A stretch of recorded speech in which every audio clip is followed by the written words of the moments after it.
지난 5월 육군 72사단에서 성폭력이 발생했다는 신고가 접수됐습니다. 5월 12일 경기도 양주에서 열린 부대 회식에서 강제 추행이 있었다는 내용이었습니다. 피해자는 초급 장교, 가해자로 지목된 남성은 직속 상관인 중령이었습니다. 여군 장교는 장기 복무 신청을 두고 얘기를 하다 갑자기 강제 추행을 당했다며 손을 밀어냈지만 일행이 자리를 비우자 추행이 계속됐다고 토로했습니다. 처음도 아니었다고 합니다. 석 달 전인 2월 4일 인천 을왕리에서 진행된 부대 워크숍에서도 장기 복무 신청을 빌미로 추행을 당했다고 털어놨습니다. 처음이 아니었고 제가 계속 스트레스를 받다가 계속 있다가는 더 큰일이 날 수도 있겠다 싶어서. 하지만 신고가 접수된 뒤에도 72사단은 가해자, 피해자 분리라는 기본 조치도 바로 하지 않았습니다. 오히려 피해 장교에게 해당 중령이 전화를 걸어왔습니다. 네가 신고한 거냐? 너만 감찰조사 안 받았으면 너가 신고한 거 맞네. 이런 식으로 말씀을 하셨다가 문자 메시지와 카카오톡, 텔레그램까지 연락이 계속됐다고 합니다.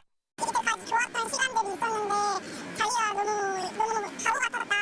용서를 해달라. 결국 육군이 해당 중령을 임시 분리 조치한 건 5월 26일. 사건이 벌어지고 2주 뒤 그마저도 피해자가 요청한 뒤였습니다. 피해 장교는 경기 북부경찰청에 해당 중령을 강제 추행 혐의로 고소했습니다. 임시분리 조치됐다던 중령은 이후 엿새간 사단장으로부터 휴가를 받았습니다. MBC 뉴스 손하늘입니다. 육군 군사경찰의 조사가 시작된 이후인 5월 21일 오전, 이종화 72사단장이 참모 회의를 소집했습니다. 그리고 참모들에게 돌연 음주 회식에 대한 교육을 실시했습니다.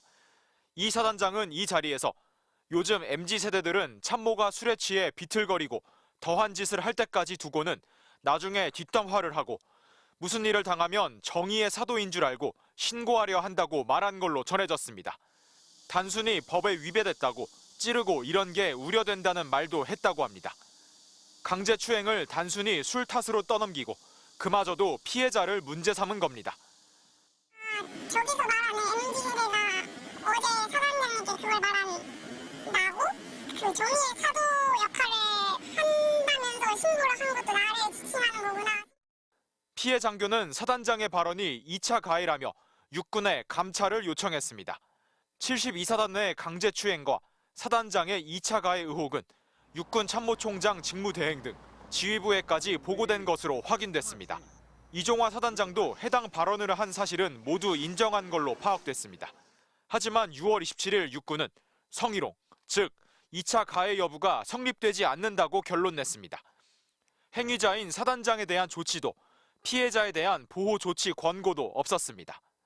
피해자의 권리를 또 제한한 부분이 있고 이 부분에 군의 조직적인 어떤 은폐나 방조, 묵인이 없었는지 이런 것들까지 수사가 이루어져야 되는 부분이죠.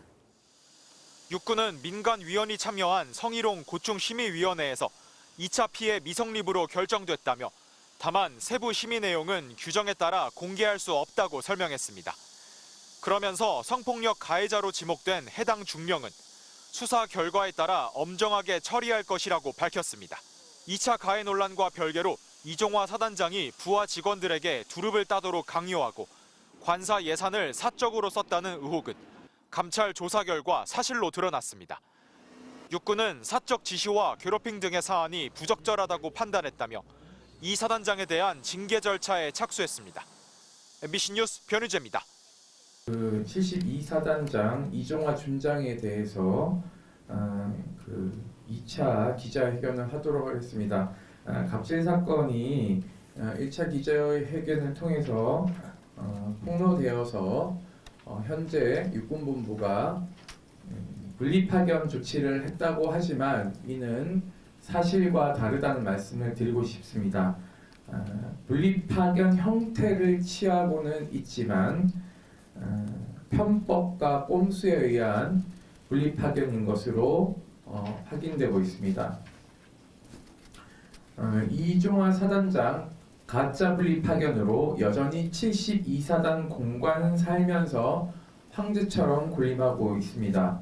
탄원서 강요, 인사보복 지시, 운전부사관과 관용 차량 사적 이용 등 끊임없는 갑질은 폭로 이후에도 지속되고 있습니다. 지난 7월 21일 군인권센터는 기자회견을 통해 육군 제72사단장 이종화 준장의 갑질 형태를 보도자료로 기자회견을 통해서 알린 바 있습니다. 끊이지 않는 갑질 사태가 벌어지고 있는데요. 통상적으로 이렇게 되면 중단될 텐데 이종화 사단장은 지난 수개월간 사단장 비서실 인력을 사적으로 동원해 두릅을 따게 하고 닭장을 만들게 했으며 주말에 교회 예배에 참석할 목적으로 부하에게 운전을 시키고 예배 참석을 강요하며 필라테스 기구를 사기 위해 예산을 전용하고 운동 경기 중 부하를 폭행하는 등 온갖 상상하기 어려운 갑질을 일삼았다. 이러한 행태가 드러난 후 육군본부는 이종화 사단장을 분리 파견했다고 하지만 군인권센터가 다수의 피해자에게 사실을 파악한 결과 실제로는 도저히 분리 파견이라고는 볼 수 없는 가짜 분리에 불과했습니다. 이종화 사단장이 소위 분리 파견된 56사단에서 퇴근할 때 56사단 지휘통제실은 72사단의 지휘통제실에 사단장님 퇴영하십니다라는 연락을 주고 사단장이 72사단으로 돌아오면 72사단 위병소는 72사단 지휘통제실에 사단장님 기영하십니다 라고 보고를 한다고 한다. 이렇듯 이종화 사단장은 여전히 황제처럼 떠받들어 모셔지고 있다. 사단장의 보직을 유지하고 살던 공간에서 출퇴근한다는 이야기는 언제든지 피해자들에게 보복하고 사실상 지휘권을 행사할 수 있다는 것이고 실제로 그러한 일들이 자행되고 있다.